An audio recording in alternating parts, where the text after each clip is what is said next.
శుభోదయం.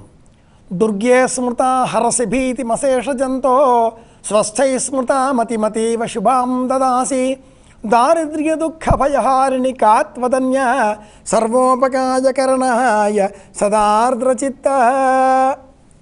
ఈనాటి విశేషం దుర్గాష్టమి. అమ్మవారిని దుర్గాదేవి ఈ రూపంలో దర్శనం చేసుకుంటాం. దుర్గమములైనటువంటి కష్టముల నుంచి మనల్ని రక్షించేది కాబట్టి దుర్గాదేవి. దుర్గముడు అనే పేరు రాక్షసుడిని సంహరించినందువలన దుర్గాదేవి. ఇలా పలు నామాలతో ఆ అమ్మవారిని ఈ రోజున మనం స్తోత్రం చేసుకుందాం.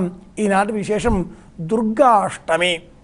అలాగే అమ్మవారి నవ దుర్గల రూపాలలో సిద్ధధాత్రి అన్న పేరిట దర్శనం చేసుకుందాం.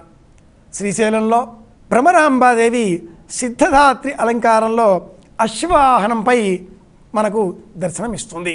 సప్తశతిని పారాయణం చేసేటటువంటి సాధకులు ఉపాసకులు అమ్మవారిని మాతంగి అన్న రూపంలో దర్శనం చేసుకుంటారు.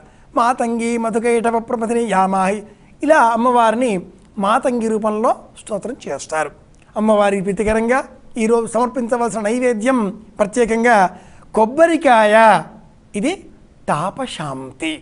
దుర్గ అనగానే చాలా ఆగ్రహంతో ఉండేటటువంటి రూపం. మరి ఈ ఆగ్రహాన్ని అనుగ్రహంగా మార్చుకోవాలి అంటే ఎలా? కొబ్బరికాయను నైవేద్యంగా సమర్పించడం.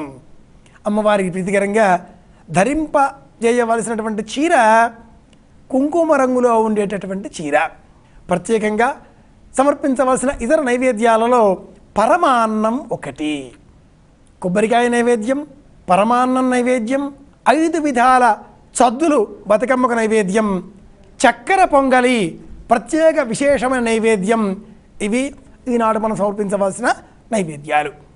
తిరుమాడ వీధులలో బ్రహ్మాండ నాయకుడు బ్రహ్మోత్సవాల్లో భాగంగా ఈ రోజున ఆ స్వామివారిని ఉదయం సూర్యప్రభ వాహనం పైననో సాయంత్రం వేళన చంద్రప్రభ వాహనం పైన దర్శనం చేసుకుందాం. అందరి ఆనందాన్ని కోరుకుందాం. ఇవి ఈనాటి విశేషాంశాలు. దైవం అనుగ్రహంతో మనమందరం కూడా ఆనందంగా ఉందాం అని కోరుకుంటూ శుభమస్తు.